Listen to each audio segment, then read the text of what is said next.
বিসমিল্লাহির রহমানির রহিম। আসসালামু আলাইকুম। তো প্রিয় শিক্ষার্থীগণ, আমার গত ক্লাসে বলেছিলাম যে ব্যয় অপেক্ষক নিয়ে আপনাদের সাথে কথা বলবো। তো সেইখান থেকেই আমি একটা আজকে সমস্যা রেখেছি।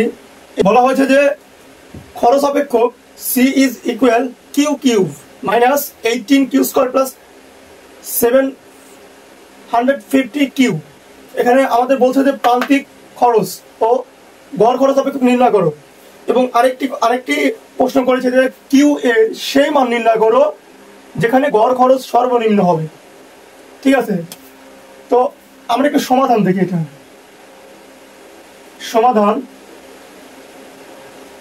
সমাধানে সর্বপ্রথম আপনারা যে অপেক্ষক বা উদ্দীপক আছে উদ্দীপকটি তুলে নেবেন, বা তাহলে আমি এখানে লিখতে পারি যে দেওয়া আছে হ্যাঁ, খরচ অপেক্ষক C is equal Q cube minus 18 Q square plus 750 Q. ঠিক আছে, তাহলে প্রথমে আমাদের কি বলছে? প্রান্তিক খরচ।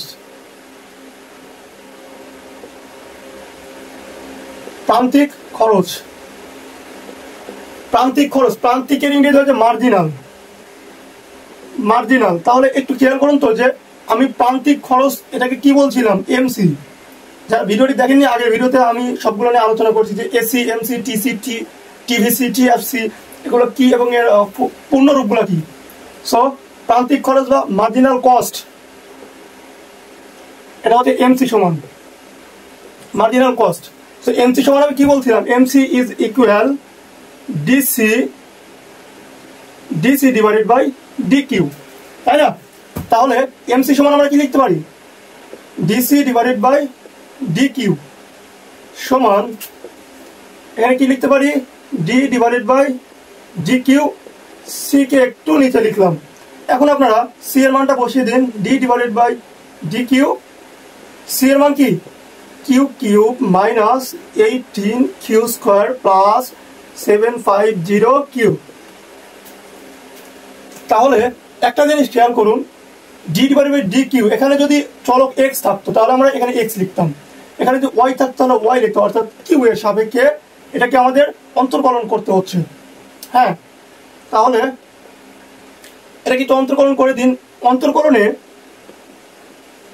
এই যে এই থিওরিটা আপনারা ব্যবহার করবেন। এখানে এই থিওরিতে আমি অন্তর্কলন কিন্তু দেখিয়েছি, আমার ওই ভিডিওতে আছে যে x to the power N K যদি অন্তর্কলন করি তাহলে কি হবে? পাওয়ারটা সামনে চলে আসবে, হ্যাঁ, আর ওই পাওয়ারের সাথে এক বিয়োগ হবে। তো আমি এখানে সরাসরি করে দিলাম যে 3, পাওয়ারটা সামনে আসলো, আর এই 30 থেকে 1 বা 1 মাইনাস হয়ে গেলে কিউ স্কোয়ার হয়ে যাবে, এক বাদ যাবে। তারপর এখানে 18 ইন্টু 2 কিউ প্লাস 750, এর পাওয়ার হচ্ছে 1টাকে নিলাম, এটা একটু করে দেখিয়ে দিই। কিউ 1 মাইনাস 1, ঠিক আছে।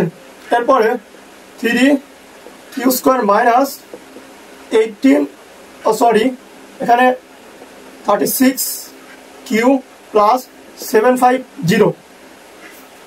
750 সাথে 1 গুণ করলে বা 750 সাথে 1 গুণ করলে 750 হয়, এবং কোন চলকের পাওয়ার যদি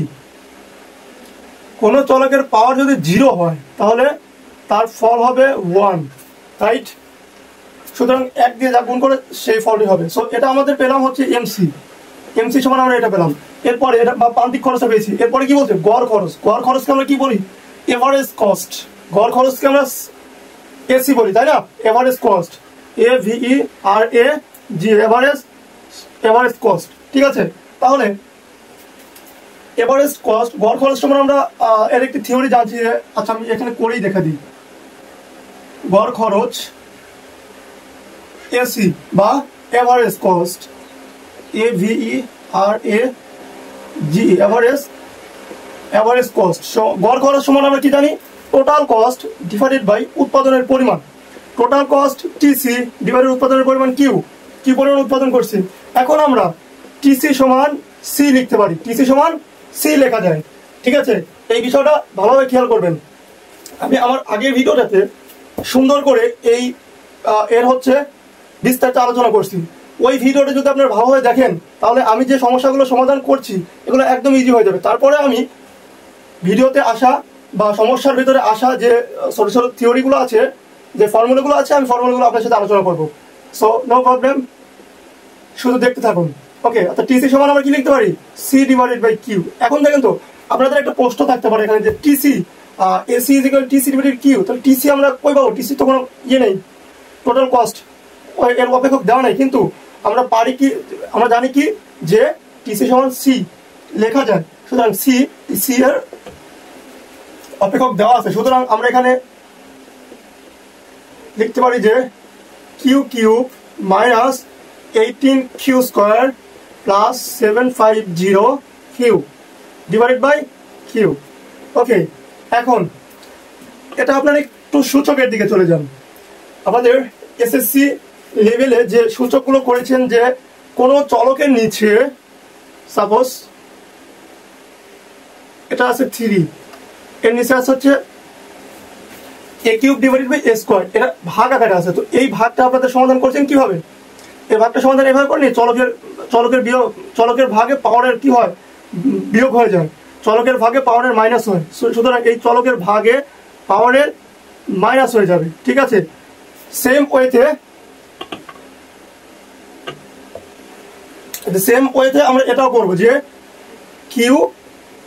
কিউ মাইনাস এর পাওয়ার কত 1, এবং এই কিউটা এই তিনটার সাথে বিয়োগ আছে, ভাগ আকারে আছে।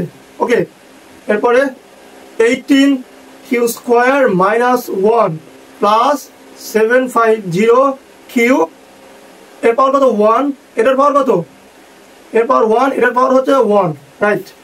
তাহলে কিউ স্কোয়ার এখানে থাকলো Q square minus 18 Q plus 750, আমরা এটা পেয়েছি হচ্ছে এমসি। এবারে গড় খরচ এসিও পেয়ে গেলাম, এটা হচ্ছে আমাদের এসি, রাইট। ঠিক আছে, এটা হচ্ছে এসি সমান।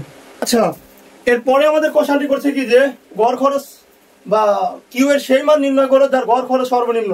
সো আমরা গড় খরচের যে অপেক্ষক পেয়েছিলাম, সেই অপেক্ষকটি কি ছিল, গড় খরচ অপেক্ষক বা এসি সমান কি ছিল আমাদের, Q square minus 18 Q plus 750, maybe এটা, তাই না? আমাদের গড় খরচের হচ্ছে অপেক্ষক ছিল এটা। তো এই অপেক্ষকটি তারা বলছে গড় খরচ সর্বনিম্নকরণ, অর্থাৎ এই গড় খরচটাকে সর্বনিম্নকরণ করতে হবে। সর্বনিম্নকরণ করতে হলে দুইটি শর্তের মধ্য দিয়ে সর্বনিম্নকরণ করতে হয়। সুতরাং এখানে আমরা লিখতে পারি যে অতএব এসি সর্বনিম্নকরণ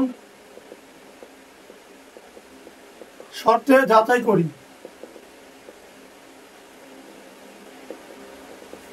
ওকে, তাহলে প্রথমে দেখব প্রয়োজনীয় শর্ত।